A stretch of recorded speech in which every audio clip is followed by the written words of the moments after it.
From 2007 to 2009, there were strange deaths of middle-aged single men in Japan. Initially, the police did not pay much attention to it, but only one case attracted public attention. It was an incident involving a girl who was dubbed the Black Widow by the press.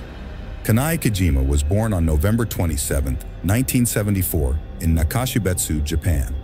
She was the eldest of 4 siblings, although details of her relatives were not published. It was known that her father was a notary public and her mother was a piano teacher. Kanae's parents came from wealthy families and strove to provide the best conditions for their children. As the eldest daughter, Kanae received special attention. Influenced by her mother's musical passion, she began to develop her talent in playing the piano.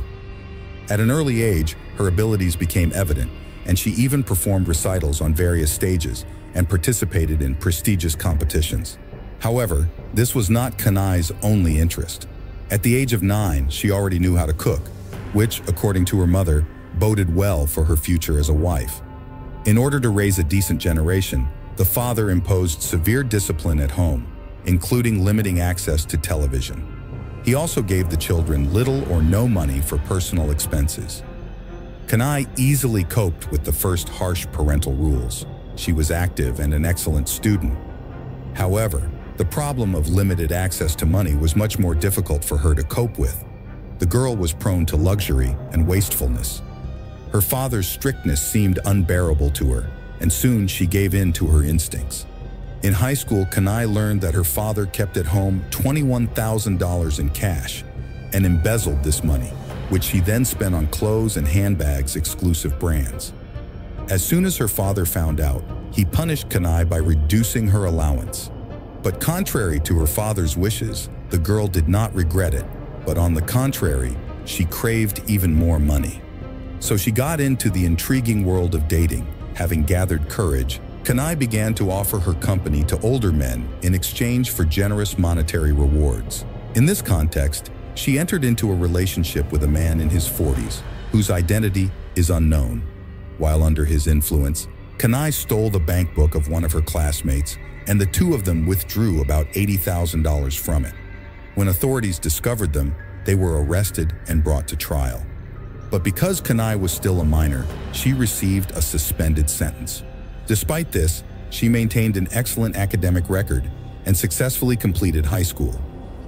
After that, she decided to move to Tokyo and enroll in the Faculty of Economics. However, after arriving, Kanae's interest in studying disappeared almost immediately, and she dropped out of college. Nevertheless, the girl realized that the city fascinated her, and she did not want to leave. To make ends meet, she took several temporary and unstable jobs. One of them was working as a waitress at a fast food restaurant. The long hours, harsh environment, and low pay kept her busy, and she was constantly worrying about how to pay the rent for her apartment, which she thought was very modest. After a while, Kanae picked up a new nefarious habit. She would go into stores and, pretending to be a normal customer, steal cosmetics, books, and even money. Although she was caught in the act several times, she managed to avoid arrest. However, these occasional thefts did not bring her enough income to provide her with the standard of living she desired. Kanae quit her job and decided to go to work at an escort club. These establishments offered services ranging from conversation and social gatherings to more intimate companionship.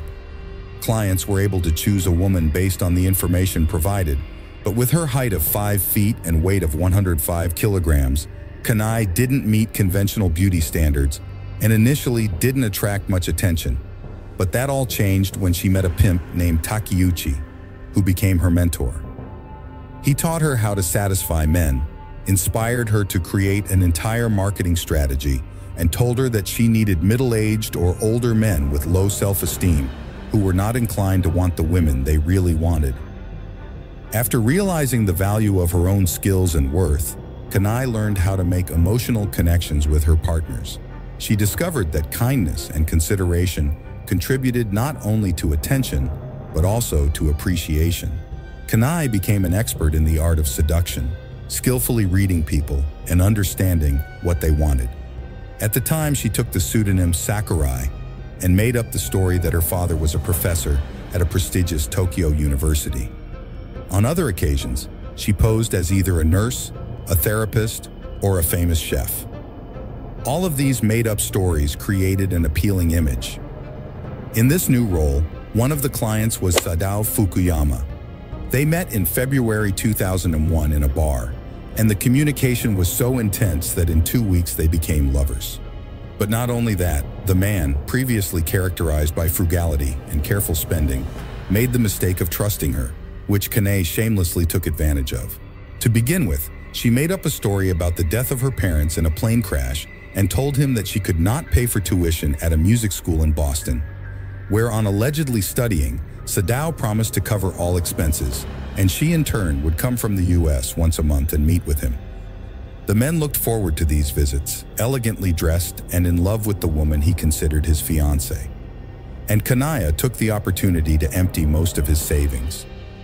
A few years later, realizing that she had already exhausted all financial resources, Sadao, Kanae ended their relationship in a sly and manipulative manner. She left no trace that would allow her to be discovered. When the man suspected he was the victim of a hoax and tried to report her, the evidence was insufficient to prosecute the case. A few months afterward, in August 2007, Sadao was late for work. Concerned, one of his co-workers went to his home and, upon entering, found him dead in the shower. When the news became public, Kanae transferred $50,000 of her ex-fiancé's funds into her bank account. Since the police were never able to determine the cause of death, the case was filed as a domestic accident. In 2008, Kanae became interested in the development of the internet in Japan after analyzing the obvious advantages of the virtual world. She decided to change her strategy and created a profile on the main local social networks dedicated to finding a partner under the pseudonym Sakura. In her description, she made it clear that she was looking for a serious relationship to start a family. Kanae was well aware of the characteristics and needs of her potential victims: men with high work and social pressures, high incomes, and emptiness in their souls. In addition, her strategy was to adapt to the situation and change arbitrarily depending on the preferences of her interlocutors. In this sense, she sometimes presented herself as a young woman looking for true love, or as a talented pianist, or as a pet store owner with a passion for cooking. It didn't take her long to become a real virtual celebrity. Especially, her profile was liked by mature and older men who wanted to give a worthy meaning to their old age. One of those who fell in love with Kanae was Takao Terada, a 53-year-old systems engineer living in the suburbs of Tokyo. Since his daily life was reduced to commuting home from work, the only people he socialized with were his mother and sister. In February 2008, Takao decided to try to meet someone online. 2 months later, Kanae sent him an invitation to socialize and expressed hope for a future marriage. At first, she asked for financial help to cover some expenses. At the same time, Kanae posed as a nurse and caregiver for the elderly, answering ads posted on the internet. Kenzo Ando, an 80-year-old resident of Noda City in Thibaut Prefecture, although his income was low, came from a respected family, and his father was a famous painter from whom he inherited valuable works. In addition, Kenzo suffered from some health problems. On their first communication, Kanae sent him a carefully retouched photograph that barely showed a part of her body. Kenzo was impressed and hired her as his caregiver and cook. Kanae not only cooked special meals for him, but was willing to do anything to please him. In this way, she won his loyalty and appreciation. A month later, Kanae approached Kenzo to ask for a loan, stating that she needed the money to pay for her university tuition. Without a second thought, he handed over all his savings to her. At the same time, she manipulated the feelings of Takao, who told his mother about his fiancé's exceptional treatment of him and his plans to get married. Kenzo, in turn, trusted Kanae so much that he gave her a copy of his house key. But then, the man fell into a coma and had to be hospitalized. In his absence, Kanae went in and out of the house, taking paintings with her, which she then sold at high prices. She also defrauded other men at the same time, but their names have not been made public. All that is known is that their ages ranged from 40 to 50 years old. While Takao dreamed of a life together, Kanae already had another plan. She bought electric stoves online and arranged to meet Takao at his house. Before the date, she took sleeping pills with her, and after cooking dinner for both of them, she dissolved a few pills and mixed them with the food. A few minutes later, Takao passed out. Kanae dragged him into his room, closed all the doors and windows, set up the stoves, put charcoal on them, and turned them on. Before leaving, Kanae transferred $121,000 from Takao's account to her own bank account. She also took the house keys and computer. After 5 days, on February 4, 2009, Takao's supervisor went to his home to check if everything was okay. Receiving no response, he contacted local authorities, and Takao's lifeless body was found. After analyzing his call history, investigators found that the only contacts listed were his mother, sister, and Kanae under the alias Sakura. When officers contacted Kanae, she reported that Takao was emotionally unstable and had likely passed away after experiencing heartache over her rejection of his proposal. Given the lack of signs of violence, this version seemed logical to the police, and as a result, the investigation was not continued. After coming out of his coma, Kenzo returned home. On the evening of May 15, 2009, Kanae visited him, sat with him as usual, and started cooking dinner. But this time she added a special ingredient to his meal: sedatives. Once Kenzo fell asleep, she locked him in his room and repeated the stovepipe procedure as she had done with her other victims. Before leaving, she accessed Kenzo's bank account and transferred $13,000 to her own. This time, however, one of the electric stoves caught fire and the flames engulfed the entire house. Kenzo died instantly from the fatal burns. The subsequent autopsy showed that the man had consumed an unusual amount of sleeping pills. In addition, it turned out that he had never used such drugs before. Even so, authorities ruled his death an accident. In the meantime, Kanae continued to blog, searching the web for more and more victims. In July 2009, Issei Yuki Ueda stumbled upon her account and couldn't resist her charms. The 41-year-old single man, in addition to his salary at work, received income from renting out the family property. He was also very close to his mother, who lived in Kijima. At first contact, Kanae introduced herself as a graduate student who still needed a man who could support her financially and who she could marry. Intrigued by her words, Issei Yuki invited the girl to meet. 2 days later, days went by. Kanae made it clear to Issei Yuki that their relationship was growing stronger. They announced their engagement and began making plans for a wedding. Then, as part of the prenuptial agreement, she also asked him to wire $30,000 to pay for her graduate school tuition. August 5, 2009 was marked on the couple's calendar as a special date, and on this occasion they planned a trip to Kijima, where they were going to rest for 3 days. At the same time, Issei Yuki's main cause for excitement was meeting the two most important women in his life, his mother and Kanae. He was so excited that he wanted to share his happiness on his own blog. Kanae had prepared a fancy dinner in honor of the occasion, and unbeknownst to Issei Yuki, she had chopped up various substances and slipped them into his food. After the evening was over, they traveled to their destination in a rented car.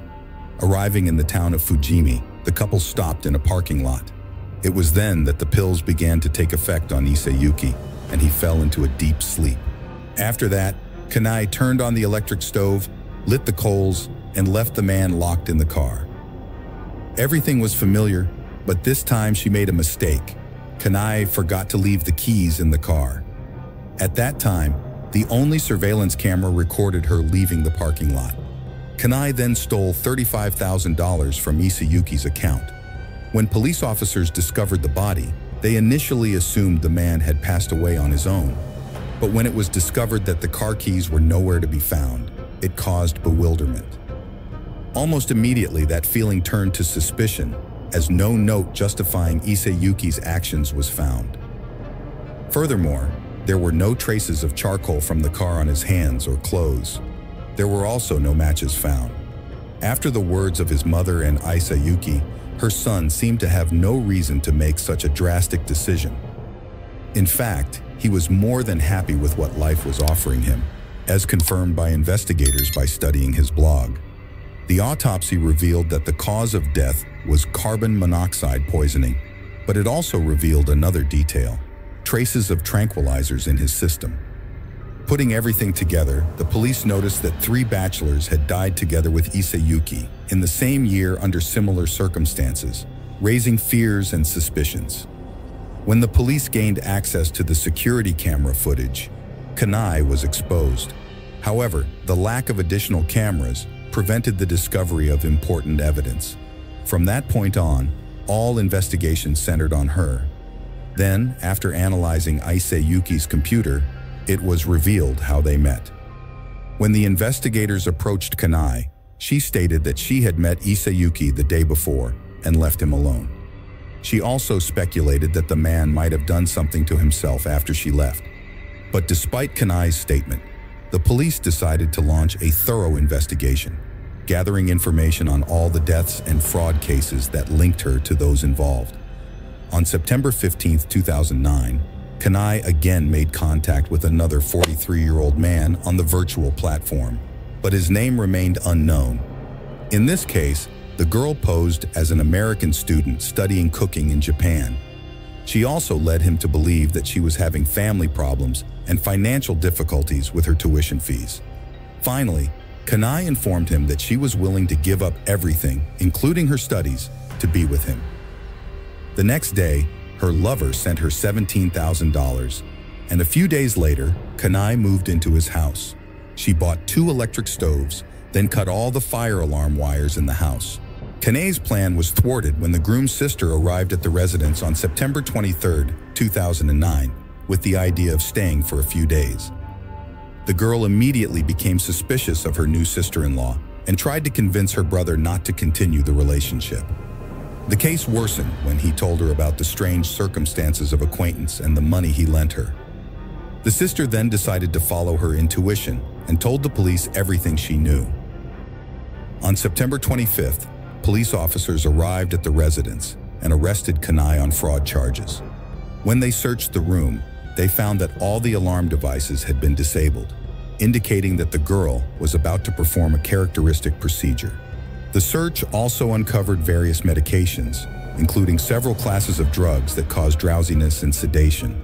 In addition, investigators found all online purchases of stoves on her computer. This evidence provided a direct link to the previous cases, and thus she was the prime suspect in Isayuki's death. In January 2010, as the investigation into the unusual deaths continued, Kanae was indicted on multiple counts of fraud. A month later, she was charged with murder, specifically in the death of Takao. Although an autopsy was never performed in that case, the charge was based on a lack of clear evidence of the cause of death, leading to an unusual situation.